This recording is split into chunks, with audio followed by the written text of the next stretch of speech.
2026 is stacked for video games. And as such, you might need a little help from your friends. Hi folks, it's Falcon. Join the 1% Club to get the Falcon Show exclusively every weekend. Today on Game Ranks, 25 co-op games to check out in 2026. Starting off with number 25, it's the Mound, Omen of Cthulhu. This upcoming co-op survival horror game is getting a lot of pre-release buzz and some positive impressions online.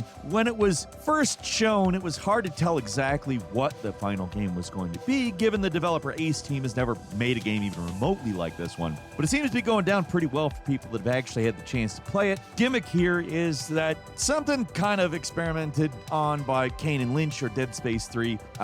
Each player may get visions that the other players can't see, which in this case might make their teammates look like monsters or enemies attack you that aren't really there. It's kind of a clever twist on the Left 4 Dead formula and is apparently pretty effectively scary. So hopefully this one will have some legs and the developers are able to keep things fresh, because otherwise I could see the hallucinations getting stale after a couple of runs. Even if they do though, it looks like it's shaping up to be a fun and unique take on the co-op shooter, and it's releasing pretty soon on July 15th. And number 24 is Gears of War E-Day. For us here at Game Ranks, Gears of War is kind of synonymous with co-op. Few games integrate multiple players into campaigns as well as these games do. The trend for quality 2 to 4 player action should hopefully continue with its prequel, E-Day, which has been confirmed to include up to 4 players for online co-op, 2-player split screen, and a new and improved Horde mode called Siege mode. There's also going to be the usual PvP offers as well, but players who like to team up will not be shortchanged here. There's nothing particularly mind-blowing going on here. It just looks like more solid Gears of War action, but visually it's of course the best the series has ever looked. And the gameplay, while still following the formula, looks pretty refined and satisfying. It's Gears of War. The game's launching October 6th for Xbox Series and Windows, which I think some people might not realize, but you can buy the game on Steam, or will be able to buy the game on Steam. So you should, because I don't know, the consoles, man. And number 23 is Happy Humble Burgatory, a co-op take on Happy's Humble Burger Farm, which was a game that combined food service with survival horror. It's doing pretty much the same thing, except for instead of having to do everything by yourself, you have a team of 4 no-good miscreants to run this miserable burger place into the ground before getting hunted down by a murderous entity that wants to steal your precious burgers. This is one of those games that straddles a line between creepy and goofy, which sounds just about perfect for a co-op horror game. Players are going to be goofing around one way or the other, so why not play into it? Out of the many upcoming Steam co-op games, this one is looking to be one of the most ridiculous and fun. It's not far off either. It's releasing before the end of the month on July 16th. And number 22 is Reanimal. There's definitely some shiny new stuff we're highlighting that's coming out throughout the rest of the year, but we are also wanting to call some attention to some great co-op enabled games that have already come out this year. Reanimal is almost a game that needs no introduction. It's the real Little Nightmares 3 in everything but name, after the original creators left Namco to do their own thing. The one innovation they brought here was co-op, and while it's not the best co-op game out there, don't go into this one expecting it takes 2-level player interaction, is what I mean. But it's still a really solid and appropriately creepy game to experience with a second player. No, you're still not going to have really any clue what's going on in any given moment, and the whole thing's pretty grim and miserable. Maybe somehow more so than the first 2 Little Nightmares games, but the atmosphere in this game is second to none. Nobody does it quite like Tarsier. And number 21 is Slay the Spire 2. This returned with maybe some of the recent reception to some early access stuff, not necessarily entirely positively received, but the game is still overall one of the best card-based roguelikes on the market, and this one comes with the added bonus of including co-op. How could that possibly work in a game as carefully crafted as Slay the Spire 2? Easy, it leans into the chaos of it. 2 to 4 players pick their character and all travel together on the same team, fighting monsters, into team battles, op combinations be damned. They just let you run wild, and it's pretty entertaining, actually. They can swing wildly in your favor to total disaster if you're not working together. With 2 players, certain bosses are nearly impossible without the correct cards. Keep in mind the game is still being balanced, and it is in early access, so things can change pretty significantly. So while co-op can feel too easy or too hard right now, it can change at basically any moment. It's a game currently in flux, so it might be difficult to stick with for the long run, at least right now. But if you don't care about balance that much, then playing together with friends is still a lot of fun, even if you don't have a chance in hell of winning, or even sometimes losing. And number 20 is DEFECT. This upcoming FPS describes itself as immersive and tactical, and while it has a single-player mode, it appears that co-op and PvP are the real focus of this one. How it all works isn't exactly clear yet, but from the trailer, I'm getting pretty strong Lethal Company vibes, where you select from 3 randomly generated missions in a sequence. Are the levels randomly generated? I'm not completely sure, but apparently you're not just playing as the cops here. You also play as gangs in a similar mission structure. That's probably where the PvP elements come in, but that seems entirely optional. It's not an extraction shooter where PvP is mandatory. Looks pretty solo. Teams in PvP are all separate modes. This looks like it could be a brutal and immersive FPS. The setting's intriguing. The environmental destruction looks impressive. So it's a game to watch for when it looks like it's going to launch sometime later this year. That's still the time frame I'm hearing, so I'm guessing it's the target. I wouldn't be surprised if it got pushed back to 2027. It's ambitious, and it looks really cool. And number 19 is Marathon Vault Breaker PvE mode. While Marathon has garnered a hardcore and passionate fan base, there's been a subset of the audience clamoring for a game mode that's a little less stressful than the default extraction shooter stuff that the game's built around. That's where the upcoming Vault Breaker PvE mode comes in. It's a co-op mode with no PvP elements whatsoever, and currently the game has a sort of PvP light kind of game mode, but this is fully co-op. It's not quite as exciting as it could be because it's a variation of Cryo Archives and it's Marathon. The idea is you'll get stronger with each run until you're tough enough to take on the raid boss at the end. It's all reusing assets they built for the game, but it's all stuff casual players have probably never seen, so at least it gives those players a chance to access the Cryo Archives without having to get top-level gear in the extraction shooter mode if they want to compete. It sounds like it could be fun, and it's coming relatively soon. Bungie's releasing Vault Breaker on July 21st. And number 18, it's Orbitals. This Switch exclusive looks like it's one of the few games on the list that's really trying to scratch the It Takes Two and Split Fiction itch with a high-quality, carefully crafted, and deliberately designed co-op adventure. If you've played either of those games, you probably know what to expect with this one, but what makes Orbitals stand out is the distinct 80s anime-inspired character designs and animated cutscenes that look absolutely fantastic. The gameplay looks like a lot of fun, too. It's a game where 3D graphics actually manage to stand up next to anime stuff, and that is good. It looks like it's working. Whether the game is tightly paced and endlessly creative as those Hazelight Studios co-op games, it's yet to be seen, but if it's even half as good, it'll be something to watch out for. And number 17 is Splatoon Raiders. Been a lot of discussion about this being the single-player Splatoon that some fans have been asking for, which might make you assume it's really just a solo experience, but in reality, it can be played entirely in co-op with 3 of your buddies working together in tandem. That's something new for the series, which tends to separate its gameplay modes. You had the campaign, which was solo, Salmon Run, which was co-op, and Turf War, which was player versus player. The game essentially combines Salmon Run with the campaign, which makes sense considering you're fighting salmonoids in the story this time. Splatoon co-op is a ton of fun, and being able to play through the entire campaign in Raiders with some friends sounds like it's gonna be a blast. It's absolutely one to look out for when it releases July 23rd. And number 16 is Over the Hill. This thing's kind of the easygoing answer to the Mud Runner, Snow Runner games. It's got similar obstacles you have to overcome, but it's all presented in a significantly less stressful package. The game is not about repairing and rebuilding natural disaster sites, but just exploring the world in an off-road vehicle. And while there will be situations where you get stuck in mud or snow, by design, this is much more meditative and not deliberately frustrating. And of course, you could bring some friends along for the ride. In fact, it seems to be one of the central pillars of the game. As far as hangout games go, it looks like it could definitely be a winner. And while it doesn't have a release date, the devs say the game is coming out in 2026, and the demo they've released feels pretty polished, so I wouldn't be surprised if it actually does come out this year. And number 15 is Bombanana, a casual team-based puzzle game that takes the basic concept of keep talking and nobody explodes and turns it into a 3-player game where every player is trying to disarm the bomb simultaneously, but one player can't hear anything, one player can't see anything, and one player can't talk. So to actually disarm the bomb, everyone has to work together to communicate in a way the other players can understand, meaning that you'll need to deploy hand motions and good old-fashioned talking to get everyone to complete the tasks before time runs out. It looks chaotic as hell, in a good way, and it's launching in August.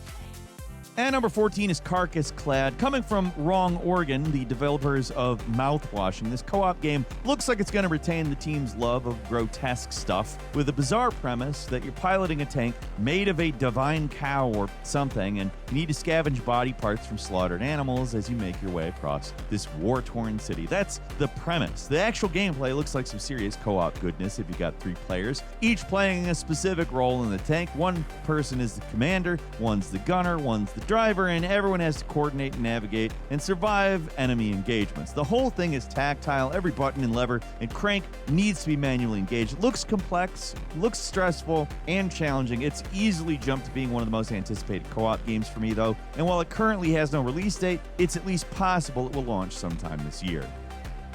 And number 13 is Subnautica 2. This game launched into early access back in May. It's not feature complete. It does allow for co-op play with up to 4 players simultaneously, though, and that's one of the most significant changes from the original game, which is entirely solo. Survival games always benefit from co-op, and while Subnautica 2 is perfectly playable by yourself, they don't do the things some survival games do where they make it so you have to collect an unreasonable amount of resources to build or craft anything to accommodate co-op play. It's still a game that it's chill, it's easygoing with a few other players around. I mean, it doesn't make the ocean not terrifying, but this is an excellent, highly polished, and well-crafted survival game with a lot of quality of life improvements over the first game. It's beautiful. It runs significantly better than the first game, and considering the complaints people generally have about Unreal Engine games, Subnautica 2 is proof that people need to just optimize their damn games. The undersea environment is just so much fun to explore. It's a great game, and for a certain kind of person, it's absolutely made better with co-op. And number 12 is Gamble with Your Friends. Most online gambling games are competitive affairs, but this ridiculous game is all about working together, at least in theory. The concept here is that up to 6 players share a bank account and are trying to gamble away their massive debt and climb your way into a casino tower to reach the impossible dream of a debt-free life. What a nightmare world we live in that is a non-absurd sounding concept for a game. But of course, it being a gambling game, there's nothing stopping just one player completely botching things with one poorly placed bet. But that's where the physics come in. You can literally slap your friends away from a machine or change their bets on the fly if you think they're making a mistake. It's absurd fun that can be played casually or more seriously if there's actually something you want to do there. There's a few different endings. There's a way to win despite all the odds being against you. It's a fantastic concept for a co-op game that executes on its premise just about perfectly. And number 11 is Forest Escape Last Train. This horror-themed survival puzzler doesn't exactly make the best first impression on their Steam page, where in the blurb they describe the game for being for 1 to 4 players, and the actual description says that you can team up with up to 3 friends, which implies that it's 3-player only. Either way, I don't know. It looks like nonsense, and it could either be super entertaining or a strange, boring mess. It's up to fate at this point. You can't deny the ambition, though. It's not just your average run away from the monsters kind of game. There's also elaborate puzzle environments that the players have to work together to solve, and large areas where they need to scrounge for resources and build up their train and survive. This thing has the potential to be one big joke. It's honestly hard to call it when you're talking about games like this, but we'll find out when the game launches July 10th.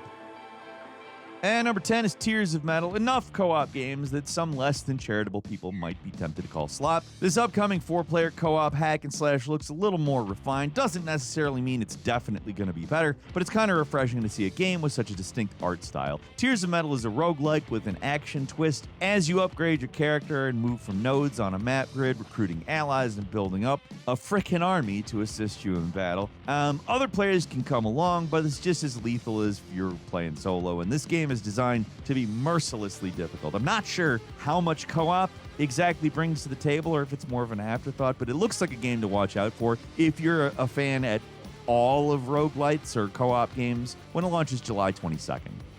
And number 9 is Hela of Mice and Magic. This charming-looking open-world puzzler looks like it might have the juice to be one of 2026's best co-op games if it manages to play as good as it looks from a visual standpoint, anyhow.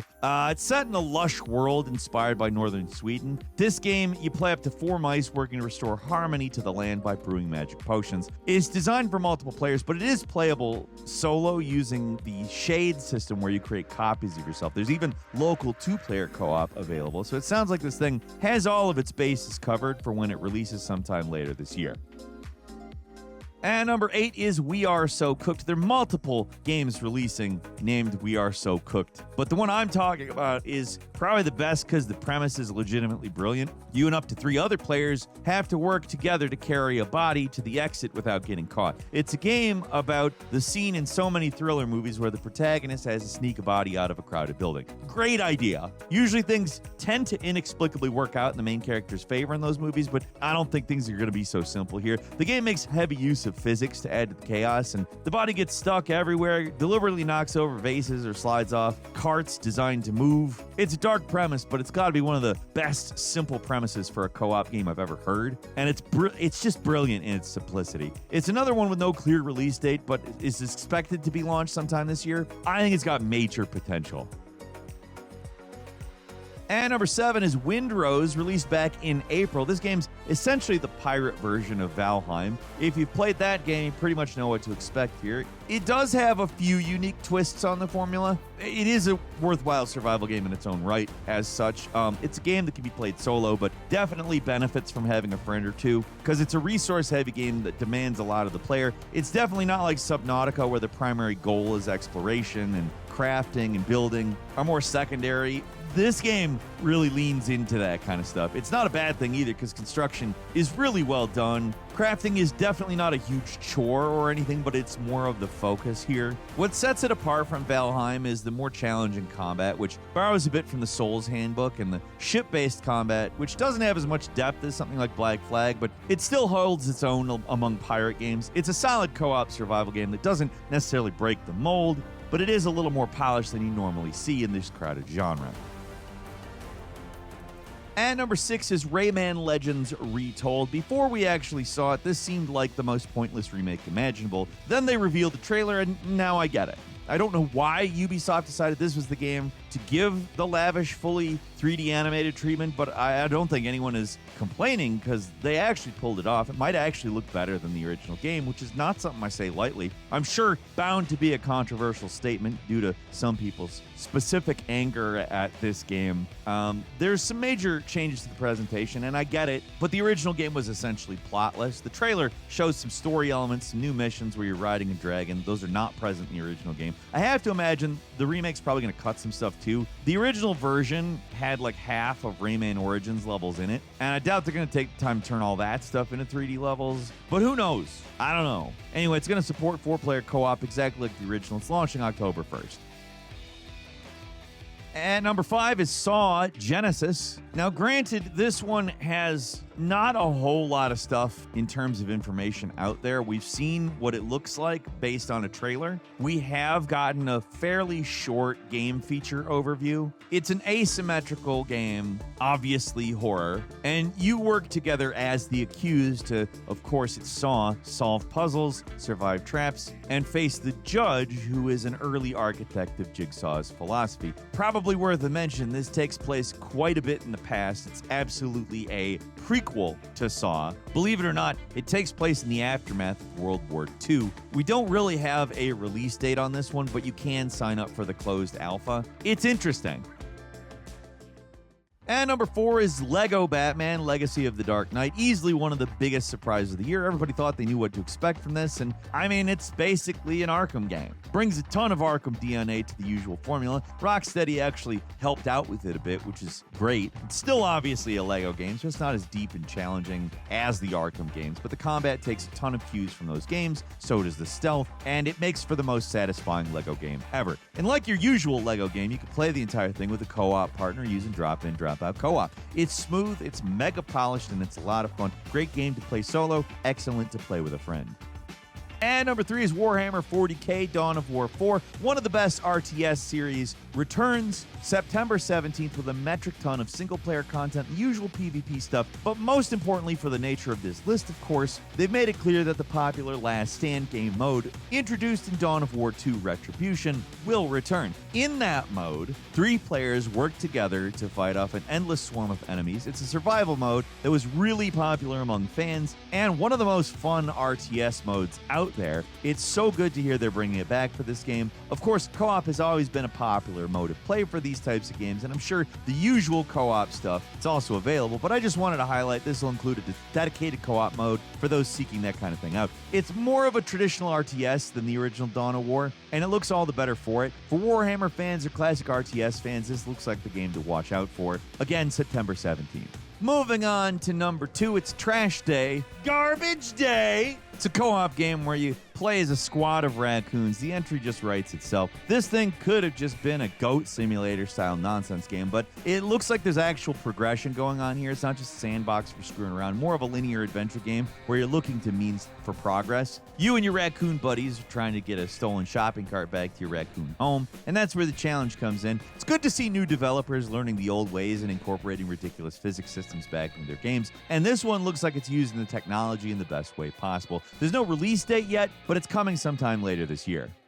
And finally, at number 1, it's Scott Pilgrim EX. This is the one that has me rubbing my hands together with a filthy look on my face of, yes, I want to play. This is a game that has not gotten the attention it deserves whatsoever. It was developed by Tribute Games, the team that worked on Shredder's Revenge and Marvel Cosmic Invasion. They also are just a new team headed by the people that ran the team that made the original Scott Pilgrim beat-em-up. This is a River City Ransom-inspired beat-em-up with some excellent pixel art, high-quality beat-em-up action, and I think it might actually be better than the first game. It's criminally underlooked, though. It has not even cracked 500 reviews on Steam. It probably comes down to the price, but as a beat-em-up, it's a little more in-depth and elaborate than you usually see with this genre. It is a great game that deserves infinitely more attention than it has gotten. If there's one game on this list you play for old Falcon, it's Scott Pilgrim EX. It's easily one of the best co-op games of the year, and barely anyone seems to know it exists. It's insane. I do have a couple of bonuses for you. Halo Campaign Evolved. Yep, they're remaking Halo again. But this time it's not a one-to-one recreation. It's more of a partial reimagining with some impressively updated visuals. It's going to support 4-player co-op and full cross-play and cross-progression, and while some early reports made it sound like every player would need a separate PSN subscription to play together, even if you're playing split screen, that does not appear to be the case. I don't know if Sony could handle that right now. It's been a long time since the original Halo back in 2001, but it's got to be one of the best co-op campaigns of all time, right? There's some legendary levels in here. There's some stinkers, don't get me wrong. Hopefully this updated version makes some of those sections a little more interesting, or at least shorter. I'm kind of always happy to have an excuse to return to Halo, so barring any major issues, this should be the FPS to look out for when it launches July 28th. That's all for today. Leave us a comment. Let us know what you think. If you like this video, click like. If you're not subscribed, now's a great time to do so. We upload brand new videos every day of the week. Best way to see them first is, of course, a subscription. So click subscribe. Don't forget to enable notifications. And as always, we thank you very much for watching this video. I'm Falcon. Join the 1% Club to get the Falcon Show exclusively every weekend. We'll see you next time right here on Game Ranks.